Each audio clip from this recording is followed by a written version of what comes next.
toutes et à tous, c'est Ahmed, j'espère que vous allez bien, j'espère que vous avez apprécié la vidéo d'hier. On va faire un top crypto des membres aujourd'hui, on parlera très rapidement Bitcoin, Ethereum, S&P 500 parce qu'il se passe des choses extrêmement intéressantes dans la dynamique de prix actuellement sous nos yeux en ce jeudi soir. J'ai tourné la vidéo hier, on parlera de REN, de CSPR, de GRT, de Meta Hero et également de NXM. C'est Christophe qui voulait qu'on en parle et on parlera un tout petit peu de la Banque d'Angleterre. On commence maintenant.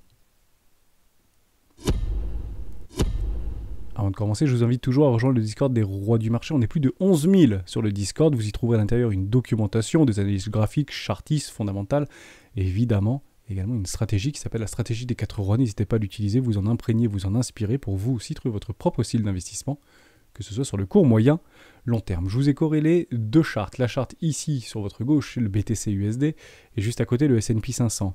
Si on n'arrive pas à avoir un Bitcoin qui continue à s'apprécier pour aller chercher nos max paying price, actuellement toujours sur les 22 000 $ pour les options d'expiration de demain.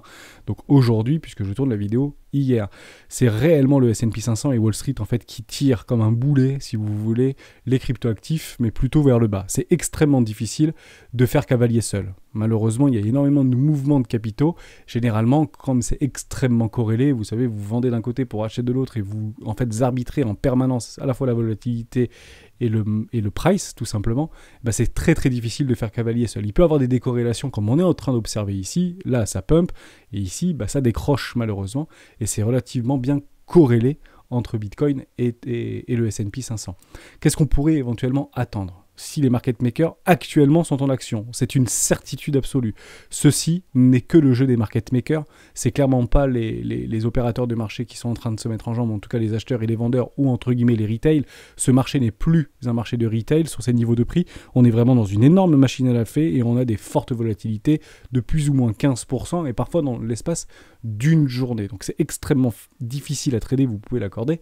Et qu'est-ce qu'on pourrait éventuellement attendre? S'il y a un réveil, entre guillemets, de Wall Street, vous savez, dans les dernières heures, donc je vous parle, on est à 2h30 ou 3h à peu près des clôtures de Wall Street, on peut avoir une belle bougie verte, même en toute petite time frame, derrière qui pourrait en fait décrocher Bitcoin et Ethereum, ou en tout cas les cryptoactifs, pour aller chercher des max swing price. C'est clairement ça qu'il faut regarder, ce sont des clôtures trimestrielles, elles ne sont pas à prendre à la légère, on parle de plus de 2 milliards de dollars d'expiration sur un max swing price à 22 000 $. On s'était dit tout au long de la semaine, malgré que ce soit difficile pour les émotions, etc., il faut vraiment prendre du recul, respirer et voir un petit peu tout ce qui nous entoure. Et c'était extrêmement difficile, et c'est extrêmement difficile pour des market makers d'exécuter un strike à 18 000 $ pour plus de 7 423 Bitcoin aujourd'hui sur des promesses de vente. Et c'est très difficile, et c'est vraiment pas dans les habitudes des market makers, surtout sur des expirations aussi fortes, de les accepter. Je le dis et je le redis, depuis la création de la chaîne, donc ça va faire bientôt 1 an, on l'a vu qu'une seule fois, on l'a observé qu'une seule fois, et c'était plutôt à la hausse, pour le coup, dans une absurdité de surachat à ce moment-là. Donc il était peu probable qu'on aille chercher les 18 000 $ avant les expirations de ce jour, donc ce sera toute la matinée, généralement, avant les ouvertures de Wall Street, bien évidemment. Donc on sera très patient et on sera très attentif à ce qui pourrait se passer. Patientons, ni plus ni moins. Est-ce qu'il y a des directions à prendre? Est-ce qu'on peut éventuellement agir sur ce marché? La réponse est complètement non, c'est très difficile puisqu'on est dans des ranges, sur des ranges, à l'intérieur des ranges, dans un plus grand range, malgré qu'on soit sur un bas de canal. Si vous souhaitez éventuellement le jouer, ce canal-là, attendez potentiellement une vraie chasse à la liquidité. On l'a, cette chasse à la liquidité, je vais revenir ici sur ma charte à peu près basique, voilà, juste là vous pourrez avoir des magnifiques poches de liquidité parce que si S&P décroche ou veut aller chercher un peu plus en profondeur, bah Bitcoin ira bien évidemment chercher un peu plus en profondeur et ce serait éventuellement un bon point d'entrée d'aller chercher une poche de liquidité juste en dessous des 18 000 $ qui est parfaitement positionné et qu'on repère sur notre order flow depuis maintenant plusieurs jours, voire plusieurs semaines.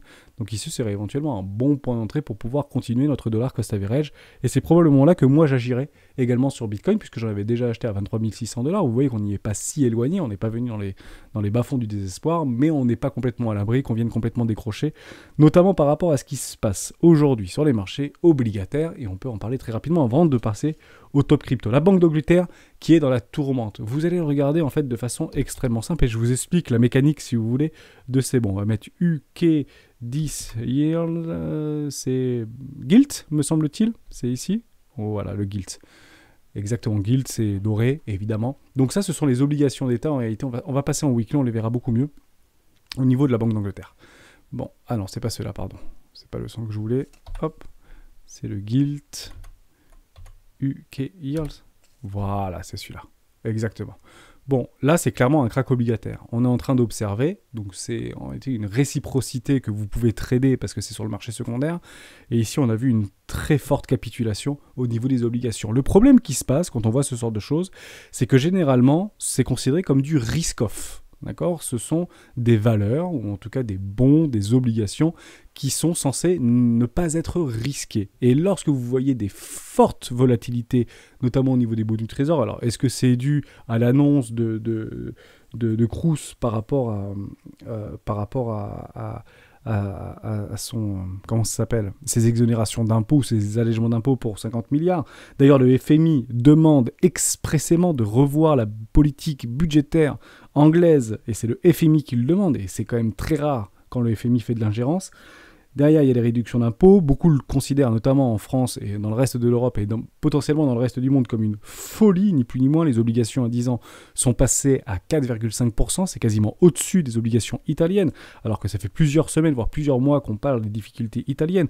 D'ailleurs, on le voit, les extrêmes passent au niveau des pays les plus en difficulté, mais c'est logique et mécanique. Il ne faut pas du tout jeter la pierre par rapport à ça. Je pense que si on était dans une situation similaire, on pourrait éventuellement aller voir du côté des extrêmes pour essayer tout simplement de nous sauver, ou en tout cas casser cette forme de morosité, puisque c'est à peu près ce qui est en train de se passer dans ces pays-là. La problématique qu'on a, c'est qu'il y a beaucoup en réalité d'actions, par exemple des actions de Wall Street, potentiellement des tout petits bouts de cryptoactifs, ça peut être plein d'autres choses, partout dans le monde, qu'on va utiliser comme collatéral pour éviter les appels de marge, et on utilise souvent des obligations d'État. Il faut savoir que l'USDT, par exemple, est backé en grande partie sur des obligations américaines. L'USDT notamment. Donc si vous avez des cracks obligataires, ça peut faire vaciller l'USDT directement, puisque l'USDT n'est pas égal à 1 $. C'est beaucoup d'actifs sous gestion, comme des obligations partout dans le monde, bien évidemment, et ça fait partie aussi des obligations américaines. On n'a pas l'exactitude du collatéral de l'USDT, mais on peut imaginer que c'est du 50% obligations, 10% ou 5% actions, 5% crypto, etc. Il y a un petit peu de fiat, bien évidemment. C'est toujours pareil. Il y a probablement du gold aussi là-dedans, mais on ne connaît pas la réelle, entre guillemets, l'abondement qu'il y a entre les différents collatéraux de l'USDT ou de l'USDC, etc. Alors, il me semble d'ailleurs que le BUSD, c'est 100% dollars. Il y a des cryptoactifs ou des stablecoins qui sont 100% dollars, mais je semble-t-il que le DAI est peut-être 100% dollars. Je ne sais plus, j'ai pas envie de dire de bêtises. C'est pas quelque chose de très important, mais ça peut l'être dans ces situations-là, qui sont des cas extrêmement rares. Et en réalité, ça oblige les opérateurs de marché, ou en tout cas les fonds, les gestionnaires de fonds, de protéger leur appel de marge. Que fait la Banque d'Angleterre pour sauver l'économie? Parce que ça peut se faire, c'est vraiment un cercle vicieux qui peut aller extrêmement vite. Elle appuie sur le bouton et elle dit « Je rachète toutes les obligations de Grande-Bretagne. Toutes sans exception. » Et on arrête l'hémorragie. N'ayez plus peur. En fait, on arrête l'hémorragie. On fait un chèque en blanc et on dit « Je rachète tout. » Donc, arrêtez d'avoir peur. Je tue le risque. Et à ce moment-là, bon, ça a plutôt bien marché, malgré qu'il y ait quand même une dépréciation, puisqu'on a tout simplement de moins confiance en la livre sterling, et on a moins confiance par rapport à la solvabilité, mais en l'espace d'un claquement de doigts, de l'État de Grande-Bretagne. Et c'est purement politique. En tout cas, c'est ce qu'on peut ressortir aujourd'hui de nos médias traditionnels, et puis on avait pas mal de news dans ce sens-là. La Banque d'Angleterre intervient en urgence pour empêcher le naufrage de la dette britannique. Donc c'est tous les marchés financiers, toutes les pensions de retraite, vous pouvez tout mettre dedans, la sécurité sociale, tout ce que vous voulez. Et ça peut réellement être un point de départ par rapport à une crise systémique mondiale financière. Et une crise de la dette, une crise obligataire, etc. Alors, et ça c'est très important, c'est que la dette souveraine britannique est considérée comme l'une des plus sûres du monde. Vous imaginez à quel point, en l'espace de 2 jours, en l'espace de 24 heures, on est passé, entre guillemets, du côté obscur de la force. Et ça a un impact indéniable au niveau du S&P 500 qui décroche, qui tient. Et je peux vous garantir qu'il y a vraiment des exécutants qui sont très importants sur ces niveaux de valorisation. Et on essaye de sauver, Wall Street essaye de sauver l'Amérique ici, en tout cas, de ne pas intensifier le crack. Si crack il doit y avoir, on va le subir. C'est très difficile de prendre position ici. C'est malheureusement pas là qu'il fallait le prendre position, c'était plutôt ici sur les 0,50 à peu près qu'il fallait couvrir son portefeuille. Et je vous l'avais dit et je le redis, on peut parler de Apple ou plein d'actions comme ça. Vous aviez des excellentes portes de sortie. Je sais que beaucoup de membres du Discord ont shorté l'action Apple parce qu'elle elle continue entre guillemets à se déprécier. Mais ici, c'était un excellent point d'entrée. On l'avait vu, on l'avait matraqué, on l'avait martelé. Et ici, je fais appel à notre ami Traders Cake avec sa chaîne YouTube, Traders Socrate, qui avait shorté, qui avait pris une très grosse position de short ici, sur cette petite oblique, bien joué à toi, je crois sur les 176 $ l'action, c'était vraiment, enfin il a shorté le top, et je ne crois pas qu'il ait gardé jusqu'ici, mais il y a une vraie chute, on perd 5,5% actuellement, alors je vous parle, sur Apple. Voilà, le narratif revient au galop, les nouveaux paradigmes, et on va vous dire, mais c'est normal, parce qu'il y a des news. Vous avez raison par rapport à ces news fondamentales, le marché se nourrit de ces news fondamentales qui les alimentent quotidiennement, jour après jour. D'accord ? Et le marché essaie de s'équilibrer en fonction des informations qu'il a à l'instant T. Voilà, j'espère que je vous ai aidé. On peut prendre aussi les obligations américaines, hein. Il n'y a aucun problème avec ça. Vous prenez, l'US 10, je ne sais plus comment ça s'appelle. Bond, voilà, c'est la même chose, donc c'est plutôt équilibré. La dette française, c'est à peu près pareil, hein. Les bons du trésor français, c'est assez similaire, on est relativement bien équilibré, et puis là, on redevient, entre guillemets, un petit peu dans un... On est en train de vaciller, ça c'est pas très très bullish, hein. On est en weekly, ça c'est pas très très bullish, malgré qu'on peut... c'est pas très bon ce qu'on est en train de voir ici, hein. On a vraiment, encore une fois, on est en train de travailler au niveau de la solvabilité de la dette américaine, est-ce qu'ils vont continuer ou pas, alors que le dollar est extrêmement fort, soyez complètement vigilants par rapport à ça, mais il n'y a pas de réciprocité. En réalité, les monnaies fiat, les bons du trésor, le gold, etc. sont considérés comme des collatérales, comme des collatéraux. Ok, c'est vrai, c'est pas considéré comme des, entre guillemets, dites des valeurs refuges. C'est plutôt pour pouvoir protéger et garantir nos actifs sous-jacents. Ça, c'est super important. Et quand ça commence à décrocher, malheureusement, ça fait aussi vaciller les marchés. Sauf si la banque américaine, comme la banque d'Angleterre avant elle, tue le risque, supprime le risque. À ce moment-là, on aura des énormes respirations de marché, notamment au niveau du S&P 500. Parce que les collatéraux, en fait, vont revenir complètement à la neutralité. C'est le but du jeu, hein, au niveau de la banque d'Angleterre. Mais actuellement, c'est pas ce qu'on est en train d'observer. Ce qui, en réalité, fait un petit peu vaciller les marchés. Parce que lorsqu'on vous dit, et lorsqu'on nous dit, hein, qu'il n'y a pas de problème, je suis la Banque d'Angleterre, je rachète absolument tout, ben pourquoi ça ne va pas vraiment tout racheter ? C'est nos limites, on aurait dû repartir extrêmement fort. À ce moment-là, il y a une défiance au niveau de l'économie anglaise. C'est juste la défiance. Donc c'est purement politique, on n'a plus confiance, il y a un manque de confiance. Voilà pour ça. J'espère que je vous ai aidé. Avec grand plaisir d'en discuter, bien sûr, dans le Discord des rois du marché. Lien dans la description. On parle sur le petit top crypto, avec grand plaisir. On va pas parler Bitcoin, parce qu'honnêtement, rien n'a bougé depuis hier ou avant-hier. Donc on va faire vos crypto-actifs préférés. Mais juste avant ça, j'aimerais vous parler en parlant de valeurs refuge, de l'USDT, etc. J'aimerais vous parler de Bybit parce qu'il y a plein de petites choses qui sont arrivées. Je voulais tout vous condenser dans une vidéo et je ne voulais pas le faire pendant le live, donc je préfère le faire maintenant. C'est la rentrée, toujours pareil, hein, vous avez 45 $ de bonus avec Bybit depuis mon lien d'affiliation qui est directement dans la vidéo. Sous la vidéo, vous le trouvez ici, hein, lien de partenaire Bybit, donc c'est 50 $, mais là c'est 45, c'est un petit peu changé. Vous avez également la fête de l'Ethereum, je trouvais ça intéressant puisqu'on est quand même sur des relativement bons prix au niveau d'Ethereum, et Bybit, pour pouvoir vous inciter et vous accompagner dans les contrats futurs, je fais toujours en fait un grand entre guillemets par rapport à ça, je ne le recommande pas, faites très attention, c'est plutôt, les contrats futurs sont très risqués, mais ils vous offrent un petit levier x10 jusqu'à 1000 USDT qui vous retrouvez directement dans les récompenses. C'est plutôt sympathique de leur part et on peut le faire aussi pour protéger son capital d'investissement. C'est en fait un bonus de 100 $. Donc 100 $ avec un levier x10, ça vous permet en fait de vous faire rembourser 100 $ si vous les investissez directement sur Ethereum, sur les contrats perpétuels d'Ethereum directement sur Bybit. En fait, c'est relativement rare qu'ils font ça, donc c'est clairement une publicité marketing pour pouvoir vous inciter et vous accompagner à venir sur les contrats futurs. Hein, c'est très difficile, je rappelle que ce marché actuellement n'est pas un marché de retail, c'est vraiment un marché plutôt de professionnels, mais ça peut être vraiment peut-être pertinent, parce que c'est relativement rare ce type d'offre, de pouvoir protéger son capital d'investissement si on a des jolis rebonds aussi, ou si vous avez peur d'un crack. En fait, si vous avez peur du crack, vous mettez levier x10 sur Ethereum, parce que ce sera peut-être pas pour demain, hein, le crack, mais ça peut arriver vite, puisque l'offre n'est pas terminée. Mais si vous avez une peur bleue, si vous voyez que vous commencez à craquer les 1200 $, je dis une bêtise, vous mettez un levier ici, levier x10, 1000 €, si vous avez un capital de 1000 €, donc ça peut être quand même important pour beaucoup d'entre nous, bien évidemment avec un N majuscule, bah derrière vous serez complètement couvert en réalité. Et c'est gratos, puisque si vous faites prendre ce trade-là, et bah Bybit vous le rembourse directement. Okay, vous avez également 15% de frais sur les contrats futurs et vous avez aussi une chose extrêmement intéressante. Je suis très content d'avoir ce partenariat avec Bybit. Je trouve que ça me fait une résonance par rapport à mon idéologie et par rapport à ma philosophie. On le sait que c'est difficile en ce moment sur les marchés. c'est très difficile, on est dans un range, c'est un petit peu la machine à laver, donc on est plutôt en retrait. On le voit pas nécessairement dans les volumes aujourd'hui d'échanges, mais je rappelle que les volumes d'échanges actuellement sur les exchanges ne sont pas initiés par des retails, c'est clairement initié par des whales. On est actuellement en train de vivre un combat de whales comme on le vit en fait rarement, si vous voulez. Et je trouve ça sympathique de faire ça, puisqu'en fait ils vous proposent, si vous avez de l'USDT, si vous avez du DAI, si vous avez du BUSD, bah vous avez en fait entre 0 et 1000 $ en solde, vous avez la possibilité de le staker directement dans Earn et d'avoir 12% d'API. 12% de rendement annualisé. Je trouve ça plutôt sympa parce que ça permet en réalité de donner aussi un petit peu la main ou tendre la main à des petits portefeuilles qui seraient sur Bybit et qui attendraient peut-être le bon moment pour investir quelques petites économies ou peut-être aller sur des contrats futurs, etc. Mais en attendant des vrais retournements ou une cassure par la baisse ou un retournement, bah, ils vous proposent de le staker pour 12%.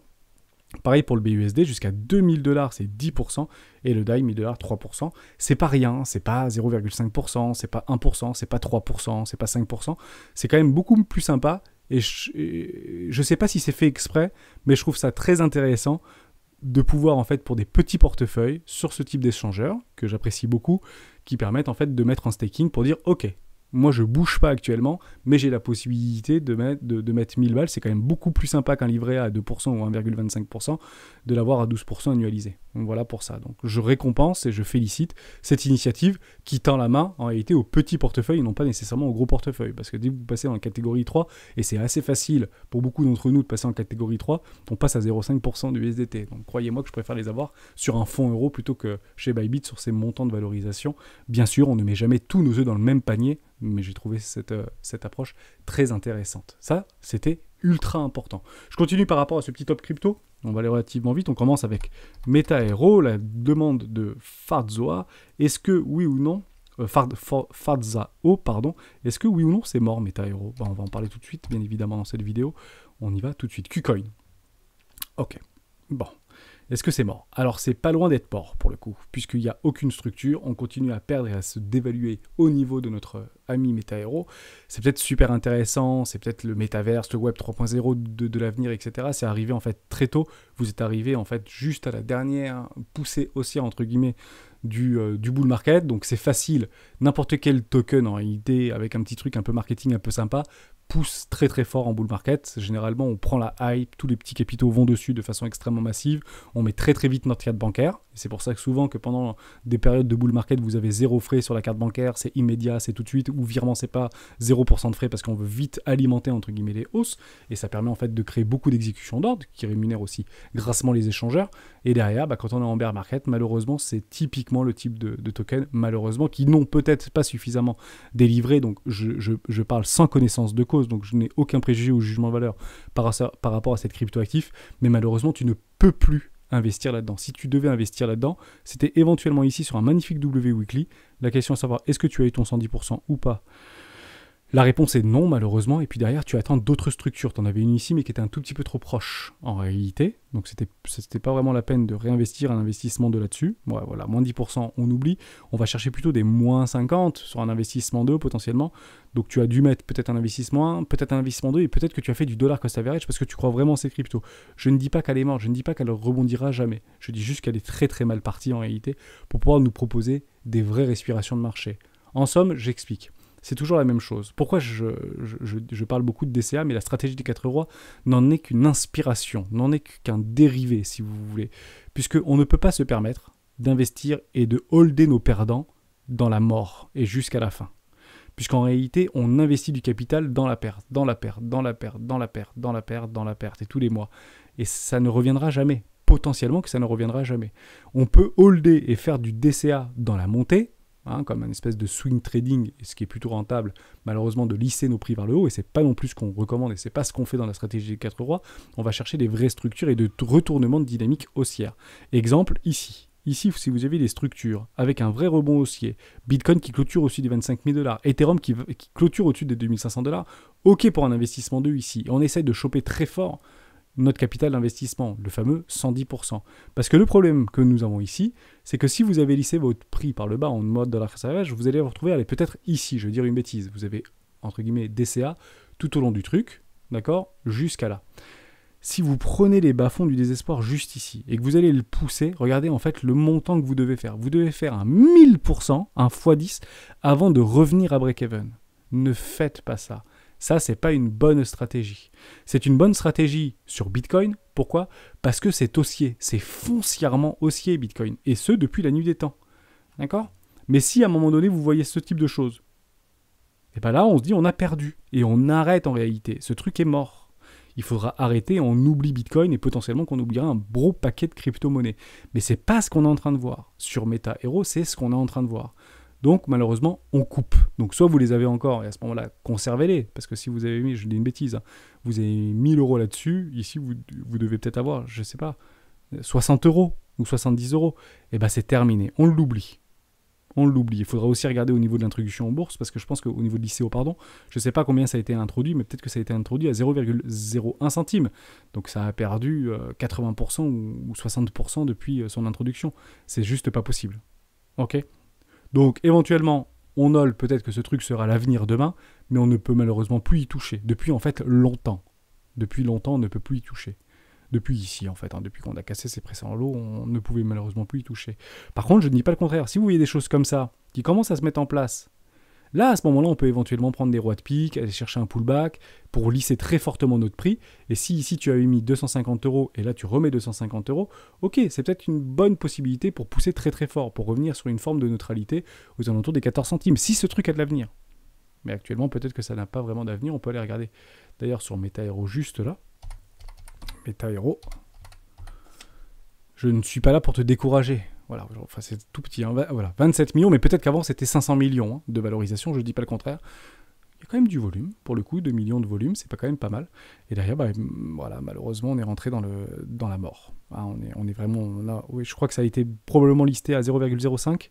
Et actuellement, c'est combien ? 0,002, donc on est passé en dessous des prix d'introduction. Les whales sont partis et je pense qu'on le voit très bien sur l'OBV. D'ailleurs, on va regarder ça immédiatement au niveau de l'OBV. Je reste en délit. Voilà, vous l'avez eu ici, c'est la capitulation des whales, ça. Voilà, on le sait. Ici, c'est une forte capitulation au niveau des whales. Terminé. Voilà, je ne dis pas que ça ne peut pas repartir. Je dis qu'il faudra beaucoup de temps pour que ça reparte. Beaucoup de temps pour que ça reparte. Et il faudra vraiment holder. C'est un petit peu, soit on arbitre, hein, et on s'en va de là, c'est un petit peu comme Dogecoin, si vous voulez. Ça peut faire exactement la même chose que Dogecoin, et puis un jour, peut-être, ça va faire un truc comme ça. Mais malheureusement, on ne peut pas y compter. On ne peut pas bloquer du capital là-dedans, même si on y croit. Il faut vraiment attendre des retournements de situation franches. GRT. C'est... Qui c'est qui voulait qu'on parle de... Maxime qui voulait qu'on parle de GRT. GRT. Oui, c'est bien, GRT. J'y suis dedans dans GRT. On en avait parlé il n'y a pas si longtemps que ça. Ça reste pour le coup vivant. Je pense qu'au niveau de l'OBV, on reste croissant. Voilà, parfaitement. On reste croissant. On n'a pas du tout le même miroir par rapport à l'autre token qu'on vient de voir de Meta Hero. Ça reste intéressant. On avait fait un investissement. Hein. Ici, on aurait pu en faire d'ailleurs un deuxième. Ici, je ne l'ai pas fait. Pourquoi ? En fait, la raison est extrêmement simple. C'est que, rappelez-vous ici, je fais exactement le même exercice. Je me répète beaucoup, mais ça permet de... C'est que ça. C'est que de la mécanique et de la répétition. En réalité, les marchés financiers, c'est que sur de la stratégie. Pourquoi je ne peux pas faire d'investissement 2 ici ? C'est extrêmement simple. C'est parce que Bitcoin a cassé ses précédents lots. Donc, on est rentré en bear market. Vous avez la première vidéo sur la chaîne YouTube des rois du Bitcoin qui est en première, en annonce. C'est en mode survie bear market. Il n'y a plus à se poser de questions. On est rentré en mode survie, on est rentré en bear market. L'objectif, c'est pas de gagner, l'objectif, c'est de moins perdre. Ou en tout cas, de perdre le moins possible. Donc on perd, on hedge notre portefeuille d'investissement. J'utilise moi personnellement les contrats futurs. On peut aussi utiliser des options sans aucun problème. Mais je ne pouvais malheureusement plus rentrer sur un investissement 2 puisque la dynamique de fond sur le total market était baissière. Donc j'entends quoi ? Des confirmations, des breaks de trendline, un retour de la dynamique interne, notamment au niveau de notre MACD qu'on a eu récemment sur Bitcoin. On attendra maintenant un retour au niveau de notre RSI en weekly. On attendra des breaks de trendline, notamment sur notre RSI. Plein de choses qui vont en fait s'embriquer pour dire « Ok, là les voyants sont en vert ». Et ce qui est intéressant, c'est que lorsque les voyants seront en vert, on ne sera plus ici. En fait, on est ici. Donc, je vais beaucoup plus lisser mon prix. Donc oui, j'ai perdu 86% ou 90%, j'en sais rien. En fait, c'est pas important. Puisque si je voulais mettre 1000 euros là-dedans, là, j'ai mis 250 euros. Et là, il me reste 750 euros. Si j'ai décidé de faire un investissement, c'est ce que je crois que cette crypto-actif a de l'avenir. Je peux me tromper, mais je pense qu'elle a de l'avenir. Et je vois qu'elle tient plutôt bien ses lots, pour le coup. Et si on vient très très loin ici en weekly, je pense que c'est racheté par des whales. On est de toute manière dans un environnement de whales, hein, donc ne nous y trompons pas. Vous pouvez le voir ici, je fais exactement le même exercice que précédemment. Tout est racheté. 1, 2, 3, 4, 5, 6, 7, 8, 9, 10, 11, 12, 13, 14. Tout est racheté. Donc là, vous avez Moby Dick qui est en dessous et qui rachète absolument tout. Je ne dis pas que ça ne peut pas cracher. Je dis juste que si vous achetez maintenant, vous achetez comme les whales, au même niveau que les whales. Ni plus ni moins. Mais je ne le ferai pas. Moi, je suis quelqu'un de patient et j'attends des vraies confirmations des structures. Bitcoin au-dessus des 25 000, acceptation, clôture, pullback, et là, je mets un investissement 2. Et je serai relativement loin de mon prix d'entrée numéro 1. Voilà, moins 74%. Je n'ai pas peur d'acheter plus haut, puisque je ne connais pas l'avenir. Voilà pour toi, Maxime, mais très bien. GRT, pas de problème. Rennes, protocole, c'est Marco qui voulait qu'on en parle. Je pense que c'est exactement la même chose sur Rennes. On va aller sur Coinbase.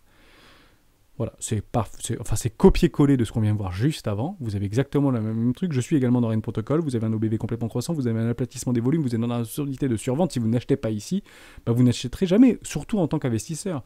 Et vous avez exactement le même contexte en réalité technique, graphique. Vous avez Moby Dick qui est juste en dessous et qui rachète tout une fois, 2 fois, 3 fois, 4 fois, 5 fois, 6 fois, 7 fois. Enfin bref, ça bouge plus. Mais au même titre qu'ici, ça bougeait plus. Sauf que là, on n'était pas en réalité dans un bear market, dans l'optique en réalité d'un retournement de situation, un retournement de tendance, puisque Bitcoin était haussier ici, tout simplement. Donc maintenant qu'on craque, ok, mode survie, on attend quoi? Des structures en WUCLI pour un investissement 2 potentiellement. C'est ça qu'on attendra. Vous en avez eu un ici d'ailleurs. Vous auriez pu mettre un investissement 2, mais attendez le signal de Bitcoin. On a des signaux précurseurs, mais attendez ça, je pense que c'est extrêmement important. Je finis sur NXM. Alors, on va pas mettre le white, parce que Christophe, tu voulais qu'on parle du WNXM, mais on va pas prendre le Whopper, on va prendre directement le WXXM. Je l'ai pas ici, ça doit être une petite cape. C'est super intéressant d'ailleurs, ce WNXM,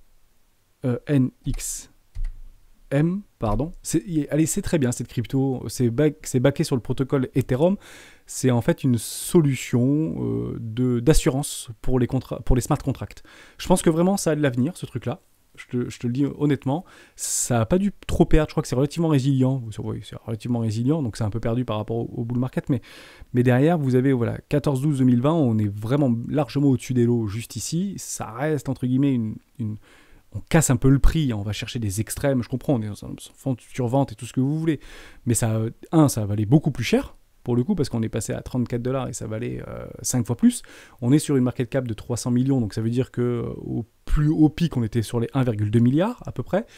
Vous avez très peu, alors c'est normal, là c'est sur le vrai token, on n'est pas sur le Whopper, mais sur le vrai token, on a beaucoup plus de volume, donc là 2000 $ de volume, c'est pas très grave. C'est normal que vous soyez sur le Whopper pour pouvoir trader, entre guillemets, ce token, puisque c'est un jeton de gouvernance et c'est un collatéral pour pouvoir en fait rembourser les personnes lésées. C'est clairement ça en fait ce truc. L'idée c'est vous vous êtes fait hacker, alors c'est pas de la négligence bien évidemment, mais c'est un protocole qui permet en fait de dédommager des personnes qui auront pris leur solution pour pouvoir se couvrir. Ça c'est même pas une couverture, c'est vraiment une assurance. C'est un peu comme une assurance habitation. Si vous avez la foudre qui tombe chez vous, hop, on vous rembourse le lave-vaisselle. C'est pareil, si jamais vous vous faites hacker d'un point de vue protocolaire, smart contract, sans négligence votre petit wallet, ça peut prendre en compte en réalité le dédommagement, tout simplement. Je pense que ça, ce sera vraiment l'avenir. Le problème, c'est qu'aujourd'hui, c'est peut-être un petit peu prématuré, toujours pareil, ne pas avoir raison trop tôt. Pourquoi? Puisque, en réalité, nous, early investisseurs, on est prêt à tout perdre, on est des warriors, on est des guerriers, on est tout ce que vous voulez, et on sait tout plus que tout le monde. Ça, c'est typique des premiers, entre guillemets, adoptions. Généralement, avant les 5%, on sait tout, on est meilleur que tout le monde, et nous, on a l'Eldorado, et puis vous comprenez rien, et on parle même plus à nos copains parce qu'ils comprennent rien, ou à nos familles, etc. Donc, c'est très difficile, entre guillemets, de nous happer par rapport à ça. Par contre, je pense que ça peut vraiment intéresser potentiellement des institutionnels non initiés qui voudraient potentiellement se couvrir, notamment sur des smart contracts, parce que aujourd'hui, Ethereum, c'est pas un token qu'on vend et qu'on achète. C'est pas ça, Ethereum. Ethereum, c'est une multitude d'applicatifs autour de la blockchain Ethereum, la reine mère des crypto-monnaies, la reine mère des blockchains, pour pouvoir proposer demain des réelles solutions dans la vie réelle. C'est ça l'objectif. C'est clairement la création du Web.3. C'est un champ des possibles illimité. Et ce type de choses, vous pouvez le prendre comme votre assurance banque ou votre assurance AXA, si vous voulez, ou Direct Assurance, si vous voulez. Ça peut éventuellement avoir un rôle à jouer demain dans la cryptosphère, évidemment. La question à savoir, c'est est-ce que oui ou non, ça va être résilient? Est-ce que oui ou non, ça va être efficace? Est-ce que oui ou non, ils vont continuer à proposer des rendus par rapport à leur protocole, par rapport à leur résilience, par rapport à leur scalabilité. Ça, je pense, Christophe, que tu le sais, et éventuellement venir nous en parler un peu plus profondément. Mais si tu hold ça, ce n'est pas une mauvaise solution, mais tu es quelqu'un de très long terme. Parce que ça, on en aura besoin demain. C'est certain et sûr à 100%. Alors de là à avoir vraiment une hype sans précédent, je ne sais pas, je finis juste là-dessus. WNIXM, est-ce que j'ai quelque chose au niveau du Wappen? Voilà, 2 millions de volume, 24 millions, mais ça c'est normal, est-ce qu'il y a un petit peu de volatilité? Oh, ok, non, pas de problème. Il n'y a pas de souci avec ça, ça reste négligeable entre guillemets, donc attention toujours par rapport aux collatéraux, etc. sur la blockchain Ethereum, mais je pense que ça peut avoir vraiment de l'avenir, évidemment, tout simplement. Et ça, vous pouvez le trouver autre part, parce que sinon c'est que sur la blockchain NXM. Ah, c'est sur Binance, etc. Pas de problème. Ouais, non, mais honnêtement, je pense que ça peut le faire. Ça peut le faire, voilà. Attention, hein, le Warper, le Wrapped, c'est pas le token natif, hein, c'est un collatéral en réalité. Donc soyez très vigilants par rapport à ça. C'est un jeton, c'est pas le jeton de gouvernance, c'est pas un vrai jeton, c'est le jeton miroir si vous voulez. Je vous l'avais expliqué dans une précédente vidéo, mais ça peut très bien fonctionner, bien évidemment. Ça. Après, dans la fonction traditionnelle, on a les ETF, etc. Quand vous avez un ETF Gold, vous n'avez pas vraiment votre pièce d'or, même si vous avez la possibilité de l'avoir en collatéral. Mais c'est à peu près la même chose, et je pense que c'est pas une mauvaise solution, bien sûr, d'avoir ce type de token. Mais je pense que ça a vraiment de l'avenir, à voir s'il y a une forme de résilience, et si le protocole Wrapped fonctionne bien. Je crois que, jusqu'à preuve du contraire, ça fonctionne plutôt bien, évidemment. Merci à tous et à tous d'avoir suivi cette vidéo jusqu'au bout. Je vous laisse là à 7h du matin, et on se retrouve à 12h30 pour le live des rois du Bitcoin. Comme ça, on a fait une grande partie des cryptoactifs, et on pourra aller directement dans le cœur du sujet. Je vous souhaite une excellente matinée. À tout à l'heure. Ciao.